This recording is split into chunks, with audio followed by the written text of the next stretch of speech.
Welcome, adventurous friends, to our very first episode of the Our Offbeat Life podcast. I'm your host, David, and here with me today is my lovely wife, Brodi. Hello. In her former life, she was a human resources director, and now she's a globe-trotting travel blogger, super mom, and my awesome adventurous partner. Thanks. So one thing that I have learned in blogging is people are going to read your well-researched, well-written articles. You have to show them that you are trustworthy and experienced in what you're writing about. So we wanted to take some time to introduce ourselves for you to better understand our background as digital nomads and just kind of get a feel for who we are as people so that you can figure out why the heck you should listen to us. In future episodes, you'll be seeing some interviews with other travelers that we've met along the way. So, Brody, you're the storyteller. Let's take our listeners back Okay. to where it all began. So, how did we get into this nomadic lifestyle? So I'm going to start with the most recent set of events because we have been talking about working online and traveling more for years. But what finally made it happen for us was after I was downsized from a job in 2018.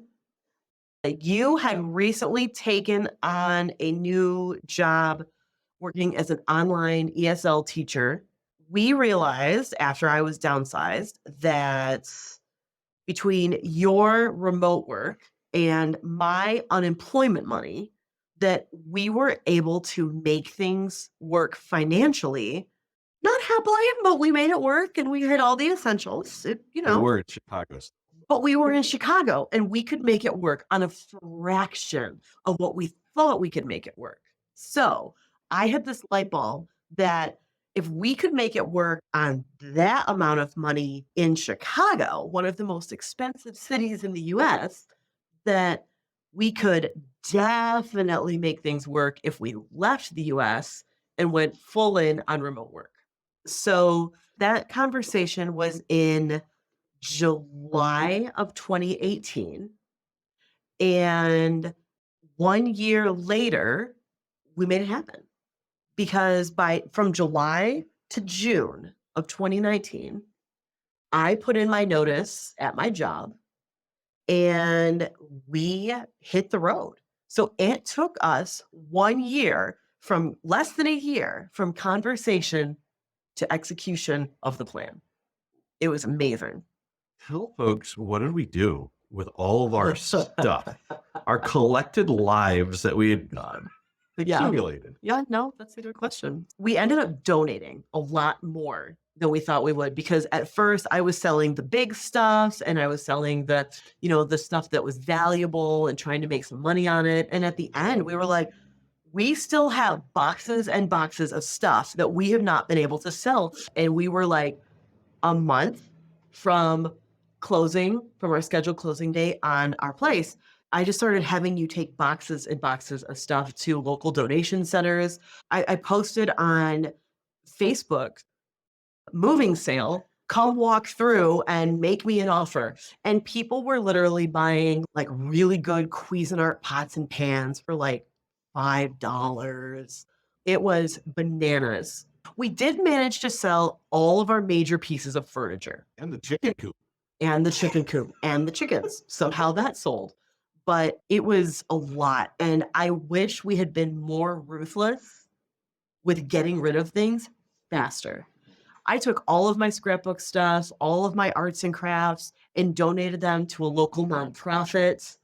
I mean, we were just donating left and right that year of everything because it had to go. And I mean, at one point we left like a few boxes of stuff in the alley as we drove away and our neighbors were going through it and deciding what they wanted. But, whatever. It happens. It is what it is. But we became of the mindset really of, if it doesn't bring you joy, get rid of it. Because it came down to a point where it was just like, we can't really go travel with this stuff. We had a car. That was it.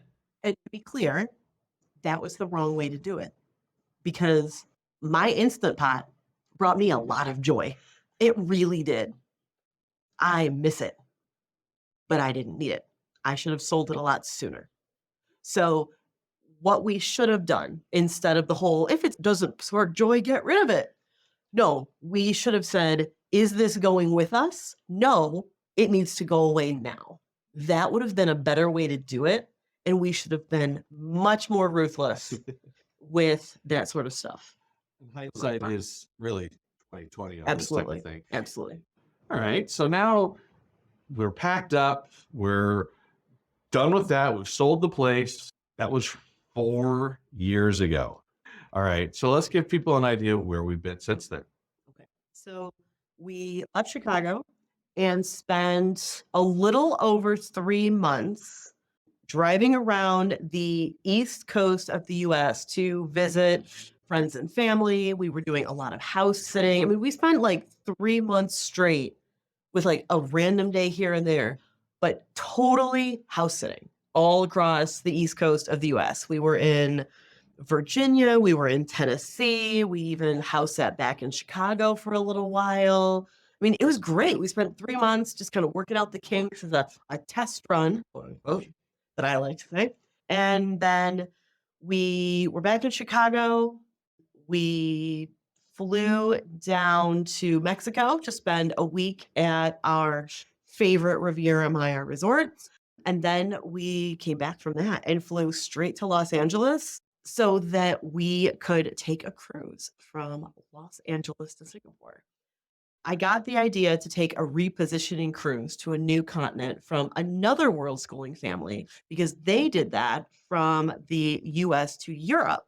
We're not cruise people. Like, we've never even been on a cruise before, ever. Yet we booked a 24-day cruise to Asia. But, go big or stay home. So, the nice thing about cruises between continents is you arrive in your new destination with zero jet lag. And you get to visit really cool places that you might not normally have on a world schooling itinerary. So it was worth it. And we made some other stops, other places too. Hawaii, Vietnam, Malaysia. But it was a really great way to get to a new continent with zero jet lag so that we could spend every possible waking moment doing something in Singapore. Singapore is expensive. And you do not want to waste time napping in your hotel room instead of sightseeing when you were in Singapore, because every minute counts. So we explored Southeast Asia. We went to Indonesia, went to Bali, went to Komodo Islands. We even made it to Malaysia to explore, and we went to Myanmar and got to spend almost a month exploring there. It was a lot of fun. Then the pandemic hit. And then after that, we ended up spending some time in Mexico. And then in December of 2021, we were back in the US for the holidays and we bought a car. We thought maybe we would just drive around Mexico for a little while and then sell the car and, head out again. But the more we thought about it, we were like, why stop? There's so much more of Latin America to see. So we just kept driving. We went to Guatemala and all the countries in Central America. And then we shipped our car from Panama to Colombia because there's no way to drive from Panama to Colombia. There's just the Darien Gap, which is this impassable jungle with no roads, and no sane person would ever attempt to pass it. So we shipped our car and we've been adventuring through Colombia and Ecuador and Peru and Chile and Argentina on our way to the southern tip of South America. So right now we are in Argentina. So far we've done a lot of countries. How many? 24. As a family, yeah, 24 Yeah. countries and counting. Now, let's go back in time a little bit. Yeah. Before the pandemic, what would you say is your favorite or your most memorable thing from our time in Southeast Asia? Honestly, going to Komodo Island and seeing Komodo dragons. Like, I had wanted to see them for years. I had always wanted to see Komodo dragons. I don't know what it is about them. They're these like weird Jurassic looking, absolutely terrifying, deadly creatures. They're creepy, they're scary, but I mean, it was just so amazing. So we did this live aboard boat experience. We stayed in these like raised platform tents, open air, so you could wake up to the sunrise on an island. Then we spent the night on a boat a couple times, and we went hiking, and we saw these red sand beaches and black sand beaches, and it was amazing. And one of the days we went hiking and it was fabulous, but the company we went through, I think, really made a difference because they were so great with little man. He was barely 7, and we're taking our kid deep water snorkeling so that he's seeing like sea turtles and eagle rays and all sorts of amazing sea life, and he has no fear, none, not one iota of fear.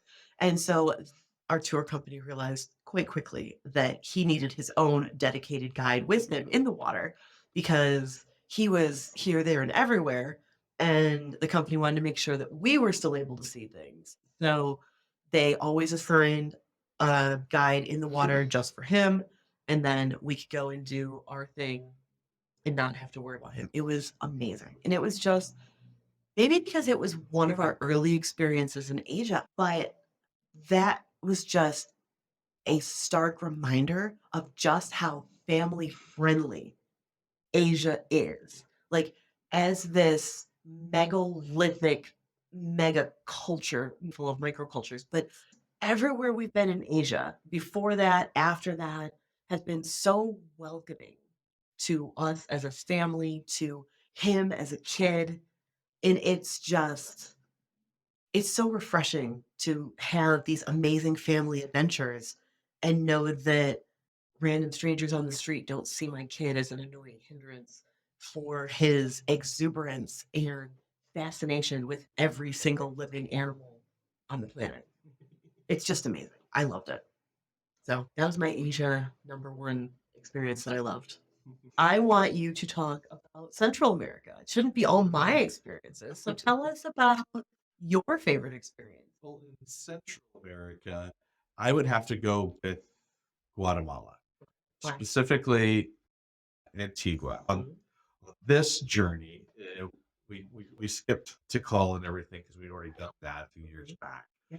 So I go with Antigua area mainly because we were house sitting, and I love house sitting. We had an amazing apartment that we got to take care of with this awesome cat, and the cat was just chill. So, What else is that? but sassy. But we get to sit there in this wonderful woman's apartment and just look out the window, and there's the volcano puffing. It erupted once, More than one. and so this is coming from like you don't see volcanoes, you don't see this type of thing. I'm in a different world now, family wise. We took our kid to an outing for the day. We went and checked out this old cathedral or nunnery convent, and he had commitments, so he had school that day, and we were like, no, we're not gonna cancel out on school for the day.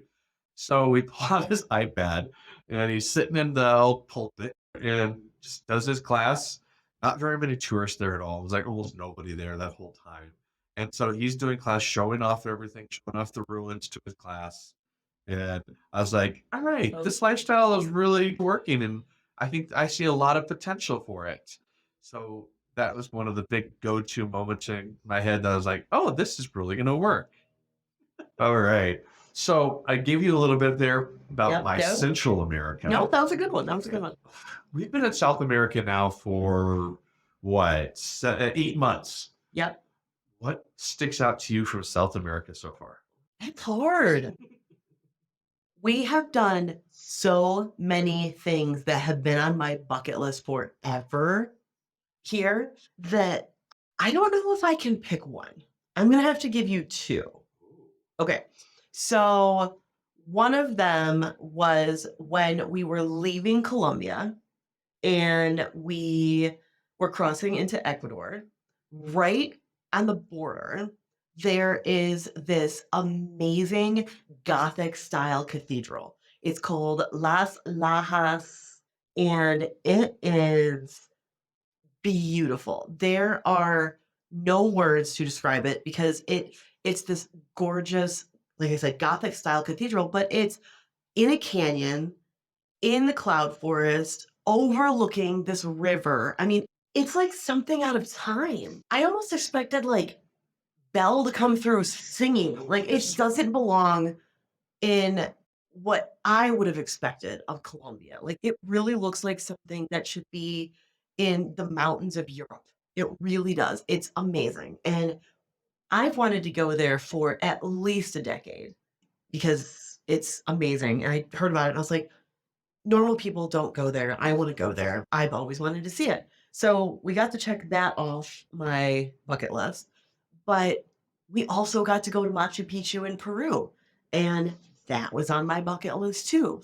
We found the most amazing guide who was really great with our son. She kept him really engaged with activities and things like that. But then randomly, she's taking her photo on the steps of Machu Picchu where the ancient Incans walked, right? And all of a sudden, this llama comes trotting into the picture. I'm like, oh, quick, take a photo before he just finishes crossing the sidewalk. Oh no, he didn't finish crossing the sidewalk. He decided to turn right there right between us. And he just walked between David and me and just sauntered up the steps that we had just walked down. And so we had this really funny series of photos. I put them on Instagram if you guys want to go check them out. They're hysterical. Of me just being like, fawning, fangirling all over this llama because yes, there's llamas all over the mountains of Peru, but this is like a wild llama who chose to walk near us, who chose to be close to us. Like it wasn't just, some person on the street selling llama photos. Like this llama has all the power and freedom to do whatever it wants all day. And it chose us. It was the coolest thing. Like hands down, top two cool things for me in South America when llama was hanging out with me. It was amazing. Yeah, loved it. Loved it. Absolutely. So your turn again. I'm not letting you off the hook. So we talked about Asia. We've talked about Central America. We've talked about South America. But we also spent over a year in Mexico. So let's talk about your favorite experience in Mexico because I know you had a couple experiences that you just really love. So pick one. It's hard to choose, but having driven the extent of it from one side to the other and then back again to the middle, Yeah. I have to go with Grutas Tolantango. Okay, so nobody knows what Grutas Tolantango is. Well, okay, my guess is like 85 to 90% of the people watching or listening don't know. So let's explain for the majority of humans who don't know what Grutas Tolantango is. What is it? Where is it? It's this really cool volcanic heated hot springs, really, Mhm. that is north of Mexico City. We had been staying really in San Miguel de Allende, which is a little bit northeast of Mexico City. But when you get there, it's these crystal clear waters. They're like the bluest of blues you'll ever see, and it's like so amazing. Most of the pictures, if you're googling this right now, you're going to come up and see these pools on the side of a cliff that are really blue, and that's just the start of it. That's cool, and some cool views and whatnot. But you get these private little pools, and you're like hanging out. And sometimes there's other people there, but what got me the most was the river. It comes out of this cave. We went into the cave. We saw where the waters came from. We even kind of like not splunked, but went back further into this little tight area, which was really hard to get to because of the fast streams. And then it just cascades into these huge sections they carved out on the river into these blue, this like baby blue, like you think Lucy Lawless's eyes, uh, for a pop culture reference. And yeah, the water is just the perfect temperature. The closer you are, obviously, to the source of hot, but it's just nice the whole way through. We had so much fun. Little man and I climbed some of the little barriers. And so if you want to see these, go to our Instagram. You'll see some really cool little videos of it. I think I would agree with you. I think that was probably one of my favorite Mexico experiences too. It's It a was bit really wonderful. touristy, but it's still one of my favorites. Yes, it's touristy, but it's like really popular with Mexican tourists, which is a whole nother interesting experience in itself, to like be a tourist, but not be a majority country tourist in that place. It was a really fun experience. I agree with you. So yeah, no, definitely a good one. One last story. Okay. I have to do this too. Okay. But prior to full-time family travel, Yep. what is your go-to story that really helped lead you to knowing that this was going to be possible or this is what you wanted to do? Well, it never occurred to me that it wasn't possible. I guess that's the thing is, I'm of the perspective that if you want to make something happen, you will make it happen. If it is important enough to you, then you're going to make it happen. So when we talked about having kids and we agreed we are not going to give up travel to have a family. We're going to have a family and travel too, that we would. So that's why as soon as he was 7 months old, I booked us a trip to the US Virgin Islands and then, we're vain, so we got him a passport just so we could get a passport stamp by going to the British Virgin Islands for a day. But that was really fun. When we went to Virgin Gorda by ferry from St. Thomas for the day, and it was amazing. I had little man sleeping on my back. He was what, 7 months old? He was sleeping on my back in my baby carrier, and it was just amazing. But on that same trip, we took a day trip to St. John, and we met up with one of my friends from high school, or no, from elementary school. And do you remember what she said? She was like, I cannot believe you guys are so adventurous that you're gallivanting around the Virgin Islands with a kid. And I was like, really? That's weird? Like, it didn't occur to me that it was weird, but I guess to some people it is. So I was like, well, if this doesn't even feel off the beaten path to me, but it clearly was for some people. Oh, I mean, we've had so many amazing travel experiences. I just keep wanting more of them. I mean, I didn't even get to the part where we changed little man's diaper on the Great Wall of China while local tourists were taking photos of us because, a dirty diaper's got to get changed. You can't just leave it. You do what you got to do when you're a parent, in the winter on the Great Wall. I mean, because we had such a positive experience with our first international trip, I do think it gave me confidence to keep going. Yeah. I think I never really had to convince myself that it was possible, but it definitely gave me the confidence for us to continue to do it. So, full-time travel, Yep. as we've known, and one of the reasons why this podcast exists, is that it's not always sunshine and rainbows. There's a lot of questions that people have that come out of it, and we'll get to a couple more of those in a second. But first, can you share a couple of the challenges that we've faced? I know even just getting to the church you mentioned in Colombia was a big challenge, but Oh, yeah. what comes to your mind when I bring up these challenges that we face? The pandemic. Well, That, hopefully that's a one-off. well, yes.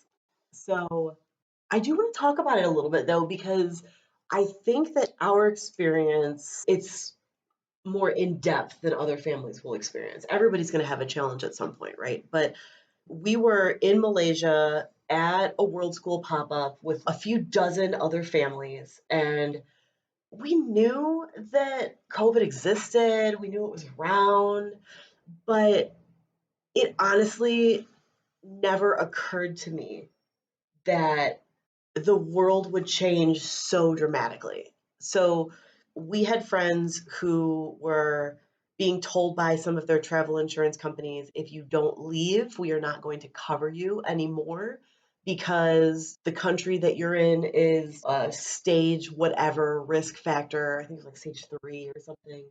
And we won't cover you. So we had friends who had to leave because their travel insurance wouldn't cover them anymore. And then all of a sudden, Malaysia started talking about closing borders, and more people left. And we don't have a home base, right? Like, we don't have anywhere to go back to. And we're Americans. So going back to the US doesn't sound appealing in and of itself. So we stayed in Malaysia for the 2 week period, quote unquote, of border closures. Well, we all know what happened with that. A 2 week border closure turned into 13 months of being stuck in Malaysia. I will say we were happily stuck in Malaysia. Technically, we could have left at any time. The Kuala Lumpur airport did not close completely. There were occasional, incredibly expensive flights that we could have left Malaysia at any time. But between the meat shortages and food shortages and toilet paper shortages the US was experiencing, no thank you. We stayed in Malaysia. The numbers, for the most part, were fairly low. And yes, we were locked down more dramatically than other countries experienced. But knowing what I know now, I still would have done the same thing. I wouldn't have left. I'm glad we stayed. Malaysia was an incredibly gracious host country during the early stages of the pandemic. I look forward to someday when we get to go back and visit again. But that fear, that uncertainty, that not knowing was just next level feelings. I remember those days. I remember how worried I was. I was always checking, okay, if they don't extend tourist overstay amnesty, where can we go? Because at one point, the entire world was like a level 4 travel advisory, do not travel, by the US State Department, which is not logical for people like us. You know, if we have to go, we have to go. So I was always researching. I always had backup plans. It was really stressful. It was really, really tough. So I'm hoping that never happens again and that we can find a way to work through it. But I also know that if I can get through navigating the uncertainty of a pandemic in a foreign country when no one knows what's going on, we can do anything. We can do absolutely anything. It just takes an open mind, a very high tolerance of stress, and good friends, because we were lucky. We had a few other families who were in the same boat as us who did stay. They stuck it out with us. And, they were my saving grace while we were going through those early stages. I could text them at any hour of the day. And if I wasn't sleeping, they weren't sleeping. It was a lot. So I'm really glad we had that to work with. But on a more, I don't know, normal note, I guess, 100-year pandemics aside, there was getting to the Las Lajas Church in Colombia. So we were in northern Colombia, Bogota, Medellin, for most of our time in the country. But you don't realize it when you look at a globe or you look at a map. Colombia is huge. It's huge. So Bogota and Medellin look close together, but it took us like 9 hours one day, a little over, to drive that. So we're getting ready to head south, and we knew that it was going to take us a couple days to get from Medellin to the Ecuador border. And we accepted a house sit, so we had to kind of cut our time in southern Colombia short. But then a week before we were supposed to leave, Colombia was having one of the rainiest rainy seasons in years, and it had one of the largest landslides it's ever experienced, and it washed away a portion of the Pan American Highway. I don't mean it covered it with mud. I mean, like, literally a kilometer of highway no longer exists. There's a whole town that was near the highway that no longer exists. It was horrifying. It was absolutely horrifying to see it on the news, to see what people were going through.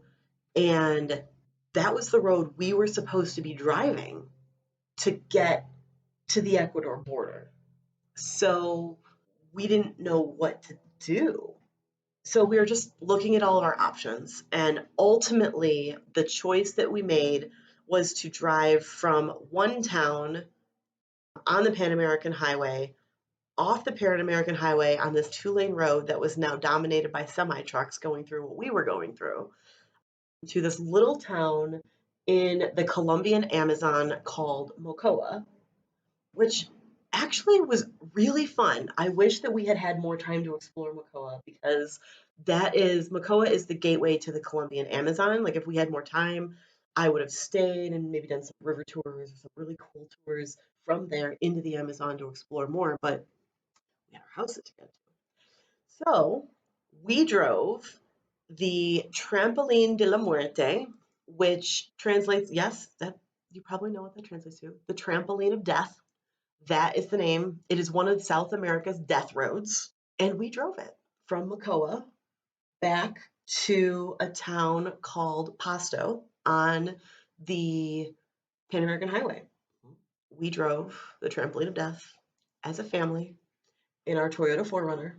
And we only did it because the Colombian government saw the high amount of traffic that that road was getting because of the collapse and destruction of the regular highway.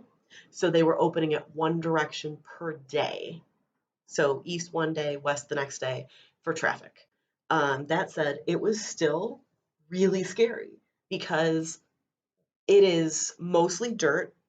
There are open waterfalls running over portions of the road, and it was filled with semi trucks on hairpin turns. And it was very nerve wracking. I definitely would say that was probably one of our top stress experiences. I think I was more stressed that day than when the borders closed and we had to decide whether we were going to stay in Malaysia or not. I think that was more stressful. It was really difficult. But yeah, there's videos and pictures of that on Instagram if people want to go look for it. But yeah, no, that was something. That was a tough day. I'm really glad it's over. I can't say I'm glad we did it. I could have been happy not. But everything was fine. It was a long day, but it was a beautiful day. Oh, the views. Oh, they were beautiful. But I could have lived without seeing them. So yeah, that was a tough day. I was too focused to see them. I know, and rightfully so, rightfully so. But yeah, that just took a lot of planning, a lot of patience, and we had to overcome the urge to hurry through anything and just be in that moment. And that day, it was going to take however long it took, and it was fine. Drives and planning all in one. Oh, yes. Oh, yes. Yeah, for sure. Okay. I want to switch gears now so we Okay. can kind of touch on a few topics I know are near and dear to people who are thinking about this lifestyle. Can we talk a little bit about how we finance this lifestyle? Give people an idea of how it works. Okay, so to be clear, we are not independently wealthy. We are not rich. We just prioritize certain things over others to make this happen. So, when we first left, I'm rewinding a little bit because this matters, okay?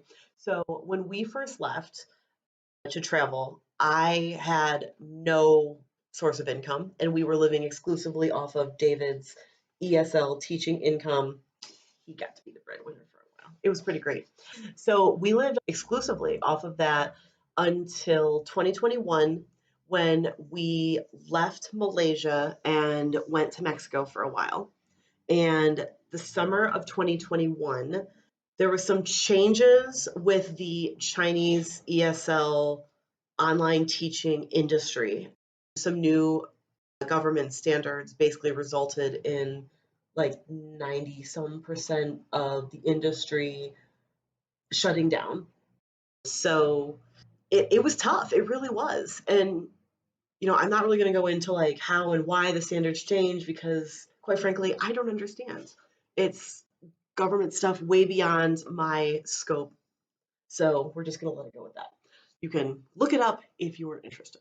If you want to look it up, it's called the double reduction policy. So you can always look it up. Yes. So with that policy in place, David was no longer going to be teaching directly for the company that he was working for.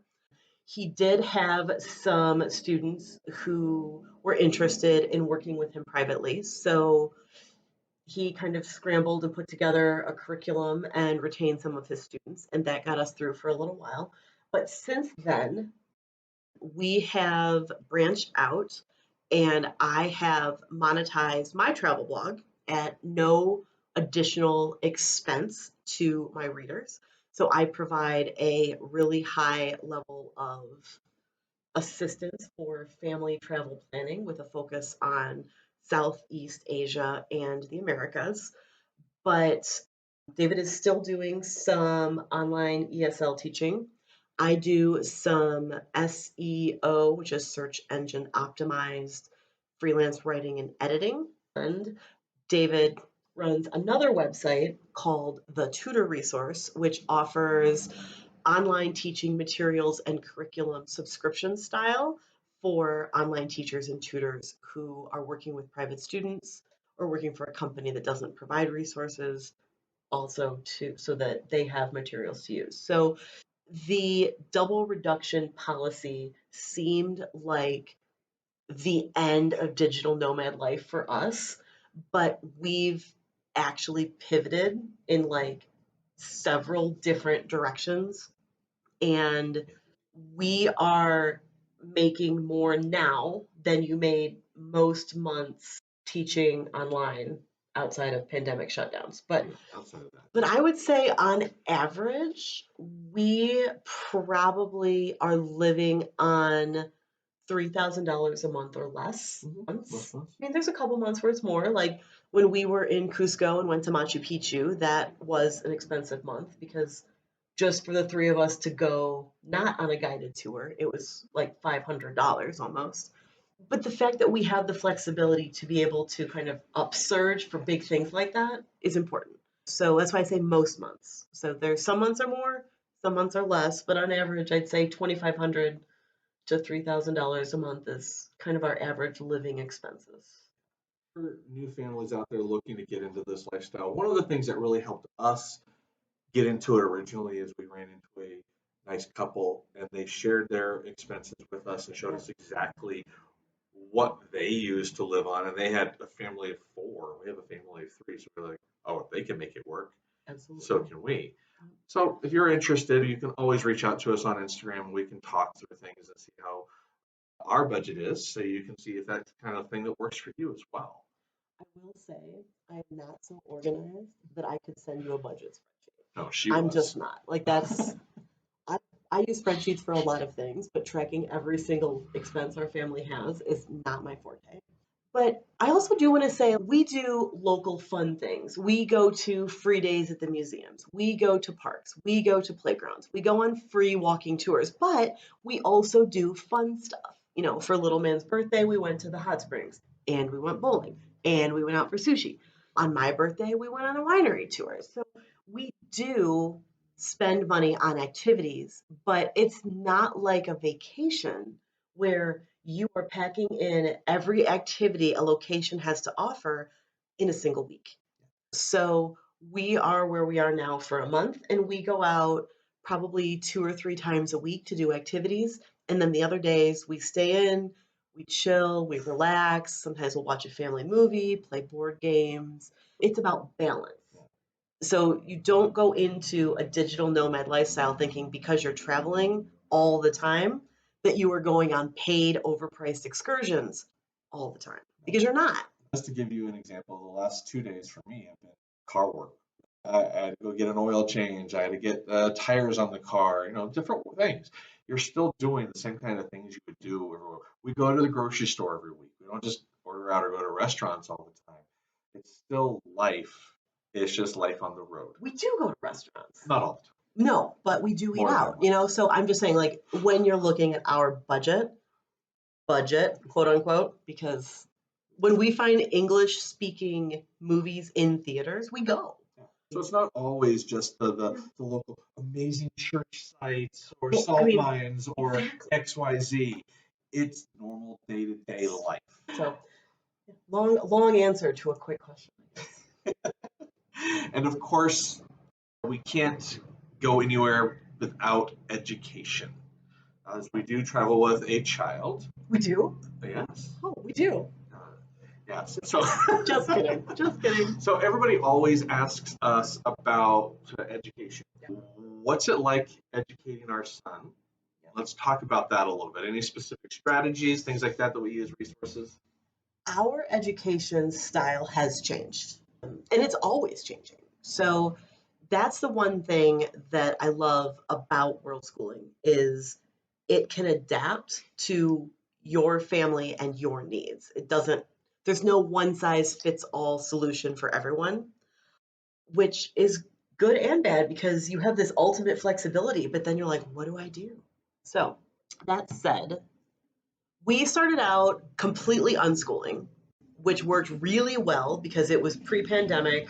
We were out and about, we were doing things, and we were living in the moment and learning through our living moments. And it was amazing.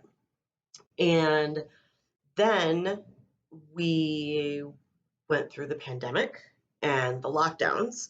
And so we tried to do school at home. I ordered workbooks online and we tried to supplement with some other app-based learning. We had a schedule every day that we followed. Little man hated it. He threw the schedule away. I hated it.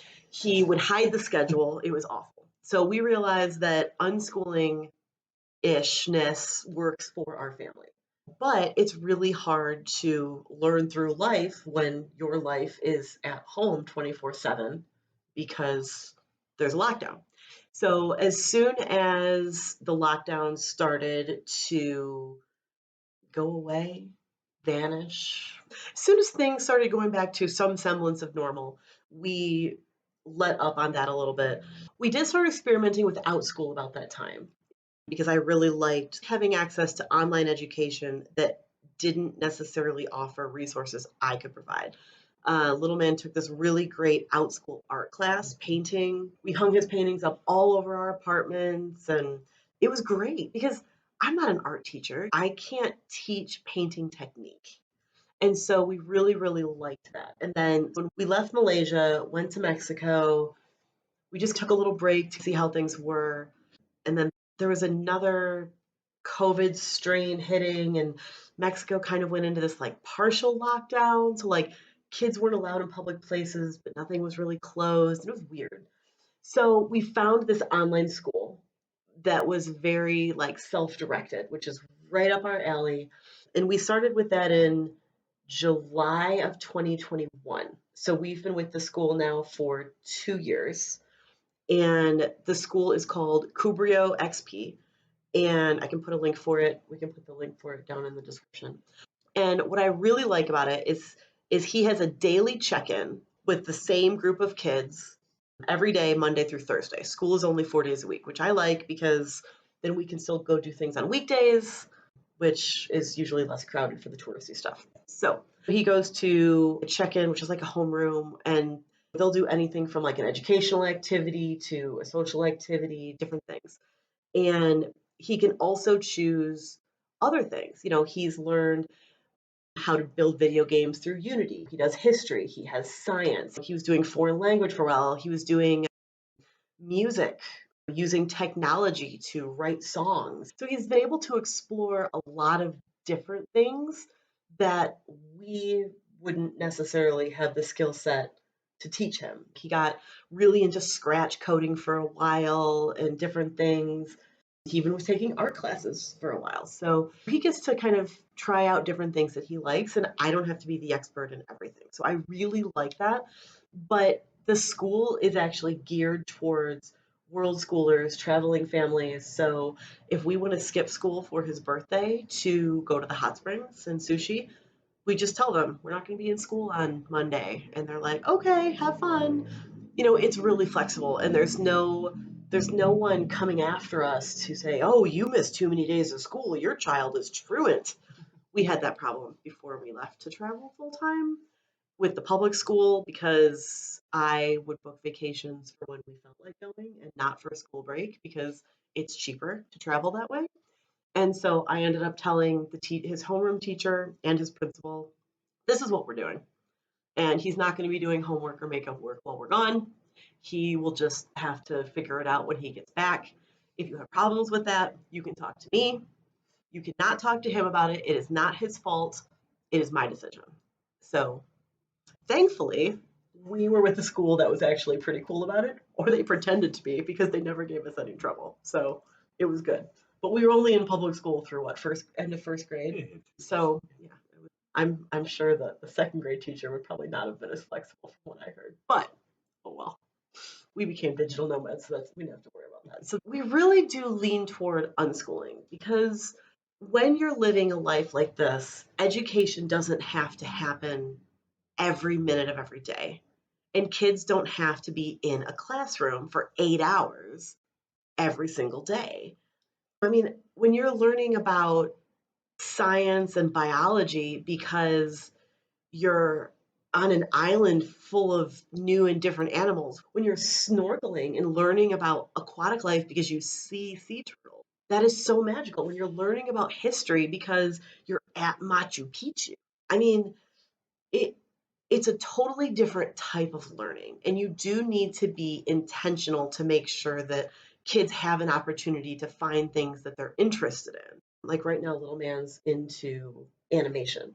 And so we've been giving him opportunities to explore animation outside of the animation club that Kubrio offers. There's definitely different opportunities, but you also just have to let go of the fact that school is more than spelling tests. If you want to give spelling tests, that's fine. But for us, it's what language would we offer them in? I mean, yes, English, but there's also Spanish, and he's learning Chinese, and there's so many opportunities. I'd rather focus on letting him take the lead because kids are like sponges, right? So education happens more naturally when they're not forced to do it, for sure. I love it. You gave a lot of great examples, Yeah. great definitions. There's probably a lot of questions out there, and that's great. We love questions. You can always reach out to us in the comments or send us an instant messenger. But I think the best bet is probably going to be on Instagram. It's one of our best ways that we like to communicate with folks. Finally, though, what's next for us? You're the planner. I know we've talked a little bit about a few things that are going on, and you've mentioned going down to Ushuaia. What are we expecting over this next year? Well, it's so funny you say that I'm the planner because I'll make a plan and then a week later I'm like, nope, that's not the plan anymore. We're doing this instead. So I used to plan 2, 3, 6 months in advance and book everything, book flights, book Airbnbs, book hotels, book all of it. I don't do that anymore.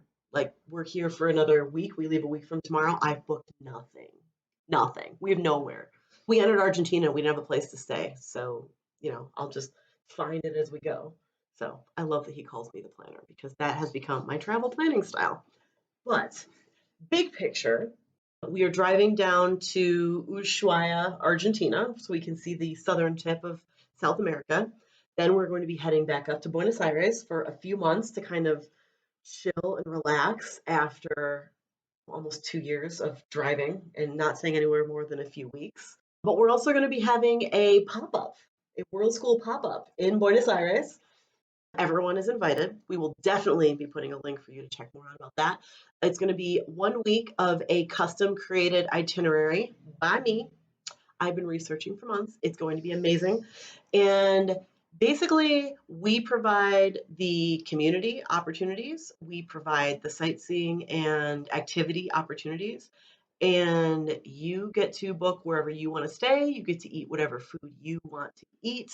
So you can make it fit for your budget. It is budget friendly for any family. You just have to get to Buenos Aires. There's several families already booked, so it's going to be a great time to see a new city, a new country, a new continent for some people. But also, yes, exactly, make connections with other world schoolers. So if you've been world schooling for a while and you just miss the community, or you want to see what world schooling's about and check out what world schooling community is like, the World School pop-up hub in Buenos Aires is going to be amazing. So once that's over, should I tell them? I should tell them. Yeah. We're going to Antarctica. I'm super excited. We are going to be spending 16 days sailing from Santiago, Chile, down to Antarctica, back up to Buenos Aires over Christmas and New Year's. So we accidentally started spending one Christmas on every continent. So when we got down here, we realized we could do that. So we are spending Christmas in Antarctica. And then next spring, we have tentative plans to ship our car from South America back to Mexico, North America, explore Mexico, go see some people that we miss and haven't seen in a while in North America.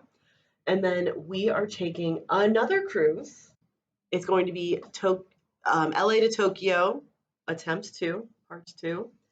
And this time it's actually happening because the world has reopened for tourism and business again. So we are going back to Asia in the end later part of 2024. 24. After that, I don't know. I mean, we have goals, but not plans. But we have lots of goals. So we've done Christmas 2020 was in Asia.